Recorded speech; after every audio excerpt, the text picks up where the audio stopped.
ദൈവനാമത്തിന് മഹത്വം ഉണ്ടായിരിക്കട്ടെ. എല്ലാവരും സുഖമായിരിക്കുമെന്ന് വിശ്വസിക്കുന്നു.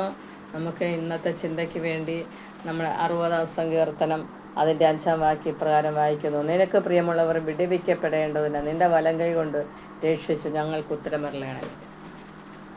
നിനക്ക് പ്രിയമുള്ളവർ വിടുവിക്കേണ്ടതിന് നിൻ്റെ വലങ്കൈ കൊണ്ട് രക്ഷിച്ച് ഞങ്ങൾക്ക് ഉത്തരമരുളണമേ.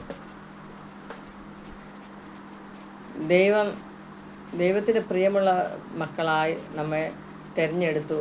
അവൻ്റെ പ്രിയമുള്ള മക്കളാക്കി തീർത്തു. അവൻ നമ്മെ ദൈവത്തിൻ്റെ പാനപാത്രം എന്ന ആളുകൾ അവൻ്റെ പെട്ടകവും ചുമന്നുകൊണ്ട് അവന് വേണ്ടി നാം ഓരോരുത്തരും ആയിരിക്കുന്നുവെങ്കിൽ പലപ്പോഴും നാം അറിയാത്ത വഴിയും വാതിലും നമുക്ക് വേണ്ടി തുറന്നു തരുന്ന ഒരു കർത്താവുണ്ടാകും. ആമേ സ്തോത്ര. നിനക്ക് പ്രിയമുള്ളവർ വിടുവിക്കപ്പെടേണ്ടതിന് നമ്മൾ അവൻ്റെ മക്കളാണ്, പ്രിയമുള്ളവരാണ്.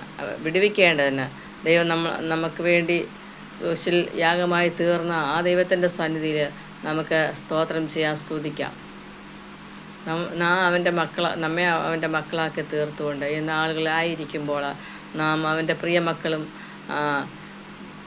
ഒക്കെ ആയിരിക്കുമ്പോൾ നമുക്ക് വേണ്ടി ആ കാൽവറി കൊലക്കളത്തിൽ ആ 3 ആണിമേൽ 2 കള്ളന്മാരുടെ മധ്യത്തിൽ നമുക്ക് വേണ്ടി നമ്മുടെ പാപപരിഹാരത്തിനായി തൂങ്ങപ്പെട്ടുവെങ്കിൽ നമുക്ക് നമ്മളെ വിടുവിക്കുന്നതിന് വേണ്ടി സ്വർഗത്തിലെ ദൈവം നമുക്ക് വേണ്ടി നമ്മൾ ചോദിക്കുന്നതിന് നിലയ്ക്കുന്നതിൽ അപ്പുറമായി നമുക്ക് കരുതിക്കൊണ്ട് ആളുകളായിരിക്കുമ്പോൾ അവന് വേണ്ടി നമുക്ക് എന്തെങ്കിലും ചെയ്യണമല്ലോ. അതിനു വേണ്ടി നമുക്ക് താഴ്ത്തി കൊടുക്കാം.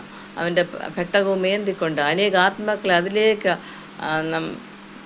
തീ നിന്ന് വലിച്ചെടുത്ത് ദൈവത്തെങ്കിലേക്ക് ആദായപ്പെടുവാൻ നമ്മെ ഓരോരുത്തരെയും കരങ്ങളെടുത്ത് ഉപയോഗിക്കുമാറാകട്ടെ. വായിച്ച വചനം നമുക്ക് അനുഗ്രഹമാകട്ടെ, വിടുതലാകട്ടെ എന്ന്. God bless you.